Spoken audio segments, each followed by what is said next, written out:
reserve in your currency. Splurging millions buying houses like Monopoly. Hey guys and girls, welcome to the No BS with Birch podcast. I'm your host, Nathan Birch, and this is the unraveling of the truth to the facade of the 21st century. We're now exiting the matrix and waking up to motherfucking reality. So on today's episode, I'm going to be answering questions in from the community. If you guys, as always, have any questions, you can always email us at admin@B.Invested.com.au, and me and my team will be back in contact to answer your question. Question number one today is, how long should you be paying interest-only loans for? As always, I'm not your financial advisor. I'm not a financial advisor, so I can't give financial advice. But answering on my own behalf and what I've done on my own personal journey, I'll give you a bit of my story as to what I look at for this. So when I'm acquiring a loan and purchasing a property, I always put it on interest-only loan, and generally these things last for like 3 to 5 years. I'm not a big fan of paying principal and interest from day one. However, ultimately the end goal is to be debt-free. The reason why I'm not so excited by paying off debt is that a 0 or 2 or 3% or 4% interest rate, it's cost more than actual inflation and cost more than it does in tax to pay off your mortgage. So what do I mean by this? If I had a loan of $1 million and I was paying 2.5 or 3% interest, that's $25,000 to $30,000 per year. However, if I had $1 million come in, I have two options. One is that I can put that $1 million against the mortgage and remove that debt from my life, thus saving $25,000 to $30,000 a year. That's what most people look at and think that's great. For me, I look at it from a different perspective, and that is that if I had that same $1 million, I could invest it into $1 million worth of asset that gives me, say, a 7% yield, meaning I'm getting a $70,000 return per annum on that. So if I was going down that road, I could take that 70 grand, pay 30 grand in my interest, and keep 40 grand as extra cash flow. That is one side of that equation. The other side of the equation is that I would be acquiring another $1 million worth of asset, which would be inflated away, with the devaluation of the currency. So looking at it, if I was simply to pay that $1 million off my mortgage, that would mean that the loan would disappear, poof, in the money heaven, and that would be the end of that debt. I could expand my asset base, which is more important, and have the cash flow. So cash flow management for me is crucial. Ultimately with my properties, all of my properties have now gone on to principal and interest because it has passed the 5 years of those loans. The benefit of me doing that is that it's better for the cash flow as I'm acquiring the assets at the start. And then in the later dates, let's say 5 years on, generally the rent has increased. So if I'm put a property and it's got $300 a week rent, and in 5 years' time it's now getting $350 a week rent, the extra $50 a week is helping to pay down that principal. I'm not having to pay for it myself. So I'm always looking at how can I optimize my property portfolio. So that's just my view on that. Question number 2 today is, does anyone offer purchase and development finance? There is a lot of financiers that will touch on, finance for development. It is much more tricky. There is a lot more risk surrounding development. It's a specialised field. It's very different. A lot of people go out there to say, okay, I've been to a course, someone's ramped me up, I want to, become a developer, it's going to make me so much money, etc., and think that that's the best way out. For me, I'm a property investor. I'm not a developer personally, so I like to keep my strategy as an investor. I don't enter into that development space all too often. Occasionally I do, but not all that often. However, it is a specialised field. There is lenders that will lend to that, to do so. However, they want to see pre-sales, they want to see certain things that are requirements. You have to put down a bigger deposit. There's risk elements that you need to mitigate. So it's important that you speak to someone that's a professional in that field. If you would like to, you can call my office on 1300 367 925 and speak to one of my finance team at Zinger Finance to work out a plan to be able to purchase and get the loan for your development. Question number 3, what is your take on having FOMO? Do you experience it as well? If so, give an example about how it made you profitable gains or major losses. Good question. I see people with FOMO. A lot of people out there have FOMO.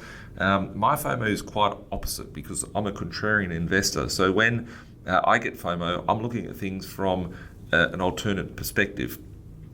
I don't get caught up in hype. I actually get scared of it. So one of my risk minimization strategies is never to get caught up into a heated market. I like going and purchasing things when no one wants them. I pick up distressed properties, I pick up distressed assets. My whole life surrounds the opposite. So when I'm purchasing something, for example, if we look into a property market, if everyone's going into property, I don't want to be involved in that market.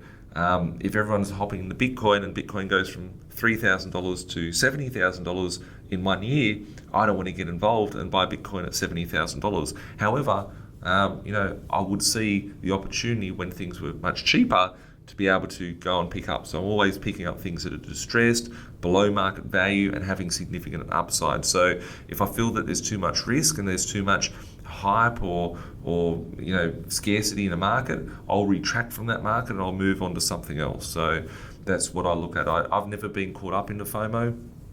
I see it, and that's when I feel it's time to be smart. I always say, emotions get you killed. You can't have any successful business or investing journey based on emotion. It needs to be backed by logic, and that's how you need to justify it. So for me, I'm a logical investor, and I'm also contrarian, so I'm looking at the reverse. So if something's crashing, I keep a very close eye on it. If something's distressed, I keep a very close eye on it. And that's probably why I've been so excited in 2020. And 2021 is showing a lot of opportunity and growth aspects out there. So question number 4, media is saying endless money printing and only 12% interest in house prices. Accurate?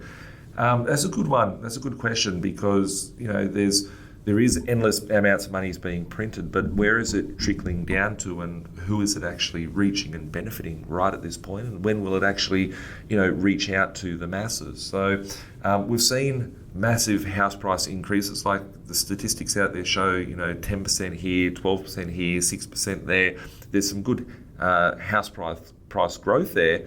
However, as I always talk about, it's not the property that's rising, it's the value of the money that's depleting. And we've seen interest rates go down in the last few years from 1.5% at the RBA down to 0.1%, and a lot of the big 4 banks lending rates going from 5% down to 3% and even 2% in some situations. So it means that these properties could and should be going up much higher than that. The missing element in this equation right at this point is a thing called velocity. Do a bit of research around velocity of money. I will talk about that in more detail in further podcasts, but velocity of money is the amount of money that's circulating in the system and the rate that it is circulating. That's what we're changing in the next couple of months. We're seeing change with APRA relaxing the lending laws, which I think will put extra pressure in the property market, and we could see larger, more substantial gains than what we've already seen. So it's going to be an exciting time for all that own assets, and those that don't have them, it may not be the best time for them. So question number 5, what was your net worth heavily impacted during the pandemic? It was actually. My net worth took a great impact. It went up dramatically. I don't own physical money. I hate dollars. I hate money. I'm always technically broke, but I have massive cash flow coming through and massive asset position. So I've seen my net worth explode over the course of the last 24 months. I'd set myself up, backing off the previous question that was about FOMO. I saw that there was a big crash coming back in 2016, talked about it throughout 2017 and 18, talked about the things that I was purchasing, the things that I was acquiring, and the growth that I was planning to have. People thought it was off my head at the time. And then when the pandemic or the scamdemic hit, ultimately I saw all the money printing and all those assets that I bought explode. So the assets that I'm talking about are infrastructure projects, property, certain types of property, all my cryptocurrencies, precious metals, other financial instruments that I own, even old cars. So I've never really gone into exactly some of the weird things that I buy and hold, and that's probably a story for another day. But even just little things like, think about a wrecker yard, right? Everyone would have thought that dirty old wrecking yard with all those clapped out old cars, they're worth a mint at the moment. I've gone around for years and collected cars for $500 and $300 and $1,000 and whatnot, and I've stored them in shipping containers and sheds and whatnot. And those things have gone up sort of 5, 10, 15 times. So the pandemic has been great on the asset front, so it's great. Question number 6, what was the worst complication you've had with a tenant? Look, over the years there's been lots of different things. So in my group of companies, I actually own a really large asset management firm called Blink Property, where I manage assets nationally for people's properties. You can either send your property to a real estate agent or to us to look after. Over the years, there's been things that have gone wrong, but you need to minimise them by having systems, processes and procedures in place. I've probably the worst things that I've had, whether it be the baddest things that happen in the world, which have got a silver lining, or whether the worst things that happen. Back in the early days, I used to, talk to the tenants and stuff, and they were my friends. That shouldn't be the case. You need to have a middle ground there, so never interacting with the tenants yourself. Probably the worst things that people would normally think that would happen is I've had quite a few properties burned down over the years, just from either a house fire or someone that vandalised it or something like that. However, I've always got processes and procedures in place, so if something burns down, you get the insurance from it, so it's not that bad. You're minimising the risk, and sometimes it can be a not so bad thing. So having problems with tenants, I've always got landlord insurance in place, good solid asset managers in place. I've had troubles with real estate agents over the years, just them being more pro-tenant than pro-landlord. I had one tenant trying to basically extort money out of me, and the agent was really just going, "Oh, you shouldn't pay him some money." I'm like, "Paying money for what?" And then the insurance company came in place. I got good people around me that said that's not right. And then the insurance company came into play, and they told the tenant where to go, and it was never my issue. So it's important to have processes in place. I've never had really bad issues, but things go wrong, and I've got 230 odd properties currently. I've probably sold another 50 to 100 of them over the years. Plus I've seen thousands, if not tens of thousands of investors that we've managed their properties for, and things do go wrong from time to time, but there's always a solution to it to protect yourself. Question number 7 is, what suburbs are set to experience large growth in the next 5 to 10 years? This is a good question. I don't like to hotspot locations because it just doesn't work like that. But if I was to look at some regions and things that are happening, a lot of people were anti-Perth, a lot of people were anti-Gold Coast, a lot of people were anti-Brisbane. Those markets have taken off. A lot of people were anti-regional areas. A lot of people were anti-coastal areas. Those things are now taking off. Is it a bubble? Will it continue? Who knows what happens in those coastal towns? But there's massive booms in coastal towns across the nation at the moment. However, I think the one area that's being missed out, and so people are going to coastal towns now, but people were fearing mining towns beforehand. Those areas have started to boom and are booming right now, so it's probably too late for that. The area that I think a lot of people are missing out on right now is areas like Sydney and Melbourne and in the capital cities.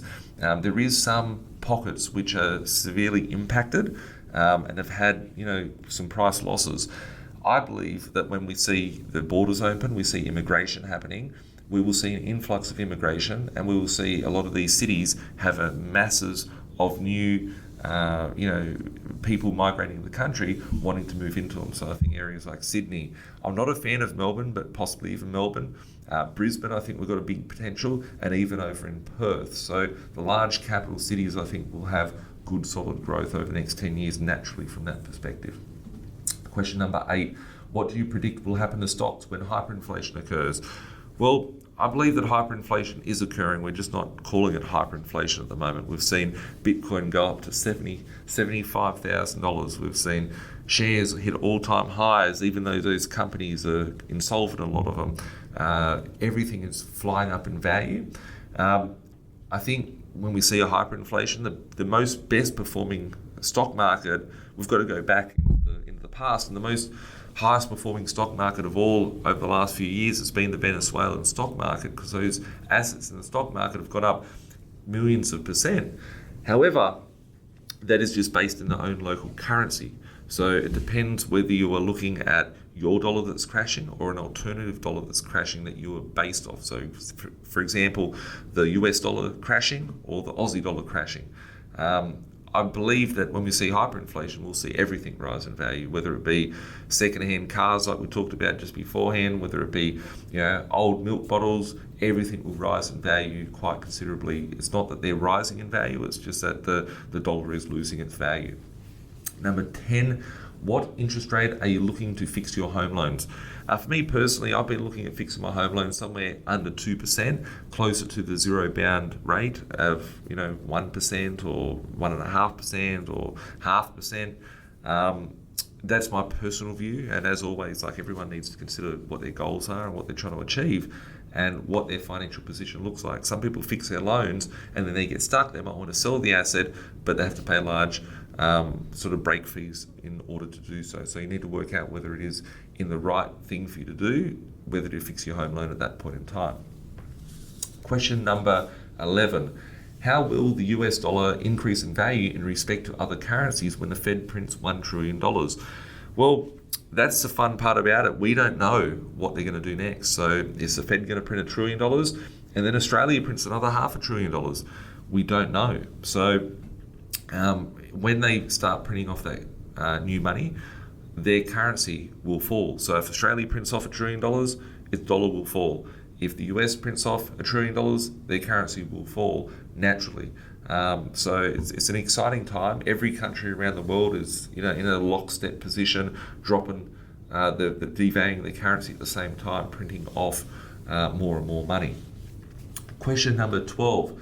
Do you have an idea of when inflation might trickle down economics into wages so we can put our rents up? Good question. We're starting to see some areas of big growth out there. So the markets are splitting. There's some people that are becoming poorer and poorer, some people that are becoming richer and richer. I know in some walks of life, some people have had big wage increases in the last 12 months. Some people have had wage cuts. So inflation is happening all around us. I think we're going to see the velocity of money picking up shortly. When I talk about velocity of money, I'm talking about the time that it changes hands. So if no one's spending money, there's no velocity. We've printed so much money, people have been in a fearful state. They've got the money, but they're not spending it as much as what they should, and that's what's keeping GDP down. If they start playing with the levers too much, and allowing people to spend more money and encouraging people to spend more money and forcing people to spend more money, then the velocity will kick up, and that's when we start getting into high inflation territory. So we've printed lots of money, it's sitting there stagnant in a lot of areas. However, when the velocity starts ramping up, that's when I think that we're going to see lots of fun happen out there in the inflation market. Question number 13. Tips on refinancing several properties with a bad credit history. Fix your credit history up would be the first step. Make sure that you pay your bills on time. There is actually companies out there which can help you in removing bad credit marks on your file. If you need help in cleaning up your credit score and cleaning up your credit file, reach out to my team. You can call us on 1300 367 925 or email us at admin@B.Invested.com.au. Of a little bit about your position.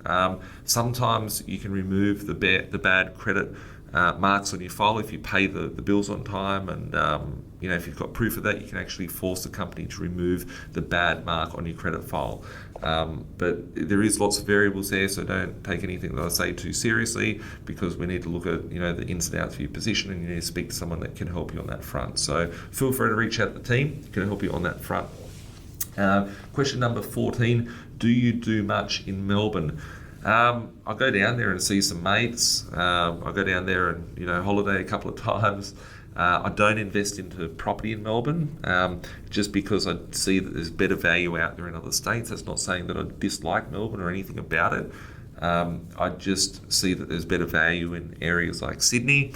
I think in Brisbane, in Perth, are probably much more beneficial than areas like Melbourne. That's my personal view and opinion. However, I did just buy an office in Melbourne, in the CBD of Melbourne, so we can put our Blink property management firm down there. So we do help people manage their properties down there, but we just don't buy and acquire assets in Melbourne. So Question number 15, what would happen to the benefit system and would salaries increase during a hyperinflation? I recently saw a post maybe about 12 months ago from Robert Kiyosaki. For those of you that know him, he's the author of the book Rich Dad, Poor Dad. And he had a post, it was like a Twitter post. I don't even think I saw it on his page, like someone was sharing it. And it was about the cost of eggs in Venezuela. And Venezuela is going through one of the worst hyperinflations of all time. There's countless articles where they've gone into the zoos to have to eat the animals. Like it's a poverty-stricken nation. It's like really, really bad over there. And it goes on to say that the wage has gone up to like 350,000 bolivar, or which is their currency, what they're using. However, a pack of 6 eggs is 360,000 bolivar. So the cost of the eggs is more than what their wage is. Their wage will not keep up with the amount of inflation. So I think we will see everything increase, but whether, if you're earning $1 million a year, if you're on 50 grand a year and you suddenly go up to $1 million a year income, that might sound great, but if a Big Mac meal at McDonald's is, $100,000, you're not going to get too far either. So, just need to bear that in mind. Question number 16, an overview of depreciation reports and why they're useful. Good question. Don't take this as accounting advice, but, they can be useful. They can be not so useful. Basically, depreciation is a paper loss. So if you're buying a property that was built after 1990, there's a depreciation schedule that you can get drawn up. And basically, you can claim some of the losses and the write-down value of that property. So basically how it works is, let's assume that you bought a property that was built in 2015, for example, and its build cost was worth $300,000. You could claim 2.5% of that building write-down over a period of 40 years. So 5 years would have lapsed, so there would be 35 years left on that, meaning that you could have a drawdown. Depreciation schedule is drawn up to show the rate of how you can claim it and the rate of losses, and you can offset that against your tax. So it is beneficial for a lot of people. I think that it's important to look into it. I know people that have bought 10 properties, 15 properties, that they used to pay countless amounts of tax. They might pay 50 grand a year in tax, and suddenly they might get a $3,000 here, $5,000 there, $6,000 here, $2,000 there, sort of tax deduction, and that offset their tax. So now they don't have to pay much tax. So there is great benefits in doing so. Explore the options with your accountant and make sure that it's going to help you and not hinder you along the way as well. Question number 17.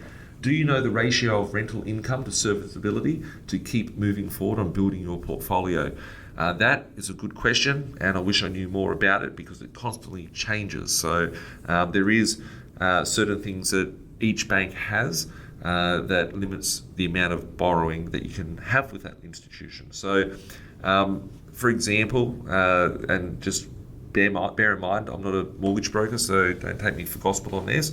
I've got a very good understanding of how banks work from the inside out, but it would be important to speak to a broker to get a plan drawn up as to what the best sequence of debt accumulation would be like. I think the debt accumulation strategy and the debt consolidation strategy is very important because you can really screw yourself up. And I speak to people on a day-to-day basis where they have bought all these properties with not so great banks or whatever, and I just look at it and I think to myself, if you had have purchased them in the opposite direction, you could have gotten far greater. So that acquisition of the property is important, but also the accumulation of that debt and with which institution is very important. So it needs to be done in a sequential order. You can't just go to one bank and they have all the answers. Each bank's lending criteria is different. Each bank's serviceability is different. Some banks view things very different from the rental income. So, for example, some of the big 4 banks out there in the current market, which this may change over the course of the next couple of months, the big 4 banks will cap the rental return at 6% of the actual valuation of the property. So you might have a 50% rental return or a 20% rental return, but the bank will only cap that at 6%. And it's the way that their system works. So it's important to get a lender that's going to lend in line with your goals, and that may constantly change. For each time you purchase a property and get a loan, you might need to require a different lender, which will be able to help you get to the next stage for your portfolio. Question number 18, what do you think about commercial properties, specifically warehouses? I'm not a big fan of commercial properties, although I do own a fair few commercial properties. The reason being is the banks want to have a 40% deposit or a 30% deposit. They see that there's a higher risk. There is an actual higher risk. How many times do you drive past a property and it's vacant for the last 5 years? It happens all the time. Properties can sit vacant for a long period of time. There are benefits to commercial properties, which is how the tenancy lease is constructed, the durability of that tenant, the strength of the tenant, and the fact that they can pay outgoings. But with it, I do like commercial property, but I'm not a massive fan of them. The reason why is that you need to have the property. I look at the property as a vehicle to get me from where I am to where I want to be. You want to look at certain aspects of that. For me, it is how can I get that property, acquire it, and then move on to my next one. If I'm tying all my capital up in that property, how soon can I unlock that capital and redeploy those funds in the next deal? So it's much harder in commercial properties to pull out the equity and to revalue them and do those sorts of things, so that it slows the whole process down. So for me, I only started dabbling in commercial property after I built a very sizable residential portfolio. And I think the most successful commercial property investors have been ones that have built their commercial portfolio after building a solid foundation portfolio as their base, because they can use that solid foundation portfolio to extract equity, harbour cash flow, and to support the bank's needs to buy the commercial properties. So I think there is great prospects in them, but there is massive risk as well. And 9 out of 10 in commercial properties that I see, they're not attractive to me whatsoever. All the commercial properties that I've bought have been ones that have had no tenants, have been dirty dog stock, which I've been able to turn around quite massively. I did a podcast recently where I talked about some of the greatest assets that I bought and some of the just general properties that I purchased in my portfolio. I talked about there, like one that I bought for $465. It's worth $2 million plus now. It rents for 20 years at $100,000 a year income. The person that bought that property or had the property beforehand had it vacant for 12 years. So, which side of the equation are you on? Be very careful when buying commercial properties, my feedback. Question number 19. Do you think manufacturing and technology will start to develop a lot more in Australia? Something that I'm not too sure on. I like the fact that we're a nation which we need to manufacture crap out of our ground. So I do like mining, but I'm very skeptical of mining, and I only purchase in destroyed markets. So this market that we're heading into now, the mining market's very strong. The commodity prices are strong. Prices are rising. There is starting to be a bit of a bubble in that area, which no one's started to talk about yet, but it will come through shortly. However, developing and manufacturing products here in Australia, I don't see us going back to a point where we make our Holdens and our Fords and that sort of stuff. However, I did just see an article recently of Chinese companies coming in and wanting to start manufacturing. So if China starts using Australia as a manufacturing plant, that could be a very interesting scenario, and there could be great benefits from that. So it's a thing, I'm probably sitting on the fence on that one, and for us to look into a little bit further into the future.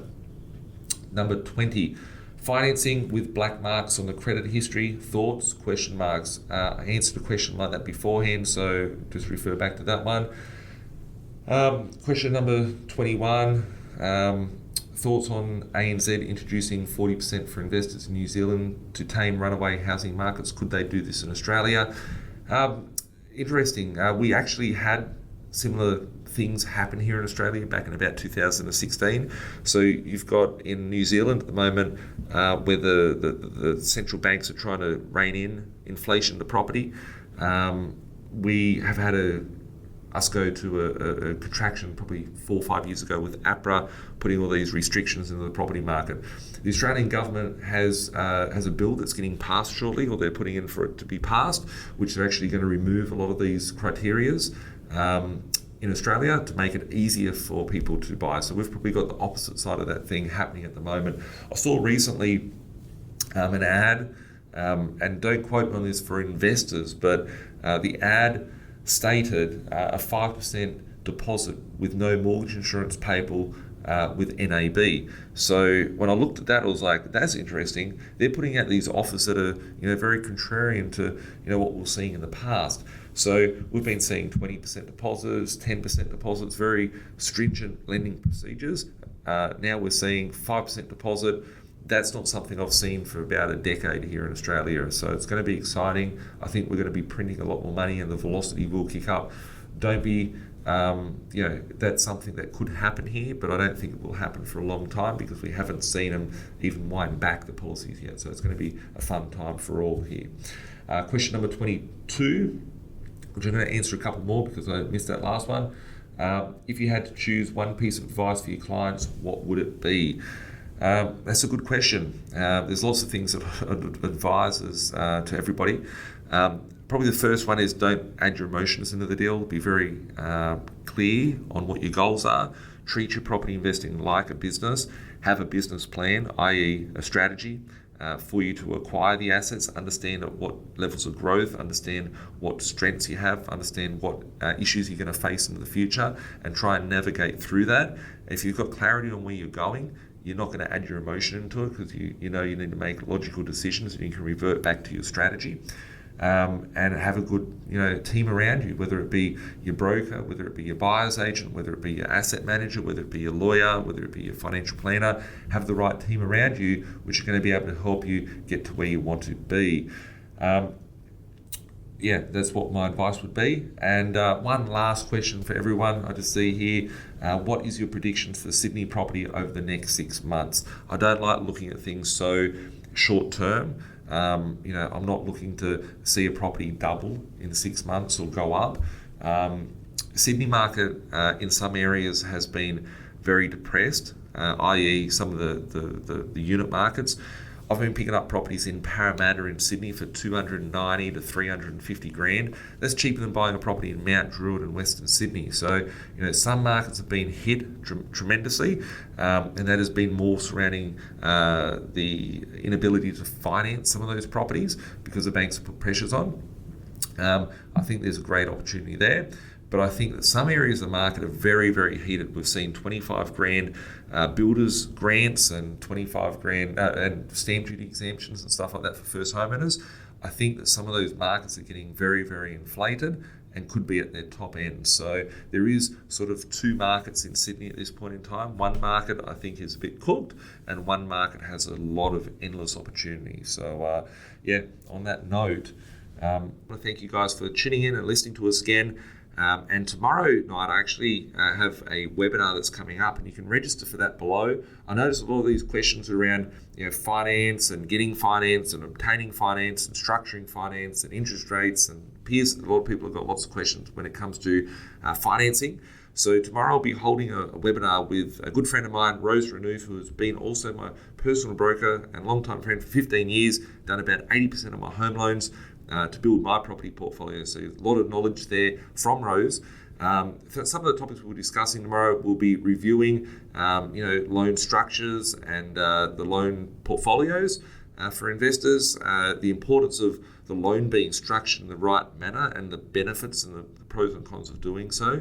And also a lot of people are talking about, is it a good time to invest from a finance perspective, sitting on the sidelines and ready to jump in when the market changes in March. So click on the link below, make sure that you register. I will see you there tomorrow night. On that note, guys and girls, we've got to wrap up the show, but coming up on the 6th of March, it is our 12-year birthday. So B.Invested is turning 12 years old and we have 12 days of free gifts. So on that, it will be starting on the 8th of the 3rd for 12 days, but it does not include weekends. So keep an eye out throughout the month of March on all of our social media channels. If you're interested in getting started or need some guidance with where you're at in your current property portfolio and your journey, we're now on Spotify, Google and Apple Podcasts, so go check it out. Bye for now.